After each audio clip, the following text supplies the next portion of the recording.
petang, salam sejahtera. Ini saya bacakan kepada anda semua antara jawatan Menteri Kabinet Jemaah Menteri Baharu Haji Jinor yang sedang dihangat diperkatakan. Dan saya rasa 99% apa yang dispekulasikan ini mungkin akan jadi kebenaran. Dan saya harap anda jangan skip kerana saya akan baca secara jelas kepada anda semua siapa yang menjadi pengganti kepada Bung Mukhtar dan menteri-menteri yang lain. Bantu saya untuk tekan butang subscribe dan kamu share video ini supaya semua orang tahu inilah bakal jemaah menteri bayangan yang kita dapat berikan kepada anda, Kabinet Baharu Haji Jinor. Antara yang mungkin akan menjadi perubahan dalam jemaah Kabinet Baharu Haji Jinor ialah membabitkan Datuk Seri Bung Mukhtar Radin. Jawatan Timbalan Ketua Menteri dan Menteri Kerja Raya yang sebelum ini disandang Bung Mukhtar dan dua jawatan menteri yang sebelum ini dipegang Adun UMNO, selain beberapa jawatan pembantu menteri bakal diganti muka baharu. Jabatan menteri dipegang UMNO sebelum ini. Jawatan-jawatan menteri UMNO sebelum ini yang dipegang UMNO ialah, saya bacakan kepada anda saudara-saudara sekalian. Yang pertama ialah Kementerian Sains, Teknologi dan Inovasi yang disandang Timbalan Ketua UMNO Sabah merangkap Adun Kerambunai iaitu Datuk Yaakob Han serta Menteri Pelancongan, Kebudayaan dan Alam Sekitar Datuk Jeffrey Arifin daripada Sukau. Bagi jawatan pembantu menteri pula, ia membabitkan Pembantu Menteri Pembangunan Luar Bandar Datuk Harun Durabi, Pembantu Menteri Belia dan Sukan Datuk Andi Muhammad Suryadi Bandi serta Pembantu Menteri Kerajaan Tempatan dan Perumahan Datuk Muhammad Hamsan Awang Supain.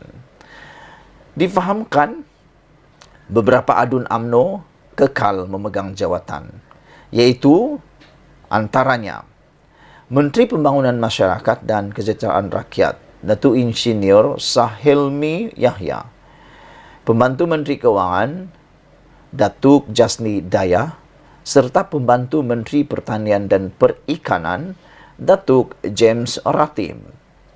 Ada kemungkinan juga, saudara-saudara sekalian, 5 Adun UMNO yang baru-baru ini telah pun menyatakan sokongan tidak berbelah bahagi menyokong Haji sebagai kerajaan, pemimpin Ketua Menteri Sabah yang masih lagi menurut mereka kekal, dan telah pun menyatakan SD mereka dan telah pun menyatakan kesediaan untuk dipecat kalau mereka dipecat. Dijangka 5 Adun UMNO ini bakal mendapat jawatan baharu dalam Kabinet Negeri. Ini bagi memberikan penghargaan terhadap sokongan mereka yang tidak berbelah hati kepada Haji Jinor. Selain itu difahamkan juga beberapa daripada 7 Adun Pakatan Harapan PH Sabah yang juga akan bakal mengangkat sumpah jawatan masing-masing. Antara mereka ialah beberapa orang itu mungkin akan mengisi jawatan-jawatan penting yang luar biasa di Sabah. Dan tiba waktunya saya nak beritahu kepada anda semua, seorang pengganti kepada Bung Mukhtar sebagai Timbalan Ketua Menteri Sabah yang pertama mungkin akan kejutan besar kepada anda semua. Saya secara pribadi pun tak pernah sangka bahawa orang yang bakal ganti Bung Mukhtar ini tidak adalah orang yang kamu tak pernah tahu. PH Sabah yang dibawa masuk ke dalam Kabinet Negeri itu berikutan sokongan mereka kepada kerajaan negeri yang dizahirkan kepada Haji baru-baru ini. Kemungkinan juga, ini saudara-saudara sekalian, kemungkinan juga, ini yang pasti kamu terkejut, seorang Adun DAP bakal dilantik sebagai Timbalan Ketua Menteri Sabah bagi mengisi kekosongan kauta jawatan untuk mewakili masyarakat Cina atau bukan Bumi Putra.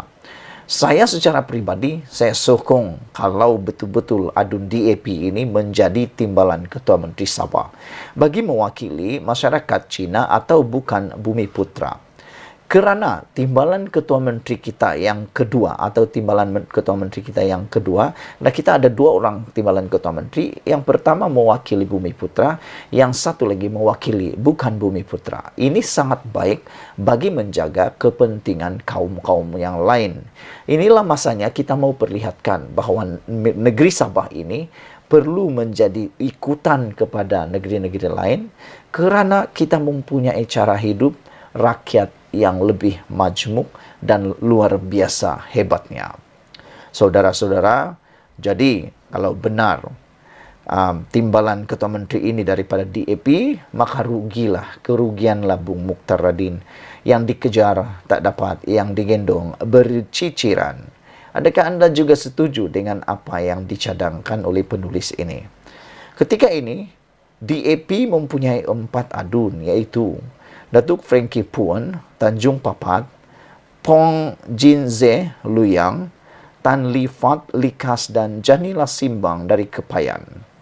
Saudara, antara 4 adun ini, siapakah yang paling berpotensi menjadi timbalan Ketua Menteri Sabah yang baru menggantikan Bung Mukhtar? Adakah Datuk Frankie Puan, Tanjung Papat, atau Pong Jin Ze Luyang, ataupun Tan Li Fat Likas, ataupun Jani Lasimbang daripada Kepayan. Di samping itu, pengurusi PH Sabah, Datuk Christina Liu, juga dijangka diberikan portfolio dalam Kabinet Negeri pada kali ini bagi mewakili Parti Keadilan Rakyat PKR. Christina sebelum ini mempunyai pengalaman yang luas dalam kepimpinan kabinet ataupun jemaah menteri bagi negeri Sabah. Sebelum ini, Christina pernah menjadi timbalan Ketua Menteri serta Menteri Pelancongan Kebudayaan dan Alam Sekitar Negeri ketika pentadbiran kerajaan warisan sebelum ini. Jadi maknanya, Christina Liu sebenarnya mempunyai potensi untuk menjadi timbalan Ketua Menteri juga untuk menggantikan Bung Mukhtar kerana pengalaman beliau sebagai timbalan Ketua Menteri sebelum ini juga telah pernah menjadi Menteri Pelancongan Kebudayaan dan Alam Sekitar. Hanya Pertubuhan Kinabalu Progresif Bersatu APKO sebagai komponen PH Sabah yang tiada wakil dalam kabinet baru itu, kata tulisan ini, kerana dalam parti itu APKO hanya ada 1 adun saja di Sabah, iaitu Datuk Iwan Benedik dari Kedamaian. Tetapi Datuk Iwan Benedik tidak dapat dilantik sebagai ahli jemaah menteri negeri Sabah ini kerana sekarang ini beliau juga adalah ahli Parlimen Penampang dan telah pun memegang portfolio Menteri Pembangunan Usahawan dan Koperasi dalam Kerajaan Persekutuan. Apa pendapat kamu semua tentang ulasan saya pada kali ini? Adakah anda juga setuju dengan ramalan dan jangkaan saya untuk kabinet baru ini? Sekiranya anda suka, sila tinggalkan komen anda, share video ini, tinggalkan tanda like, dan kita jumpa lagi. Malaysia kita punya, kita jaga sama-sama cintai Malaysiaku. Bye-bye.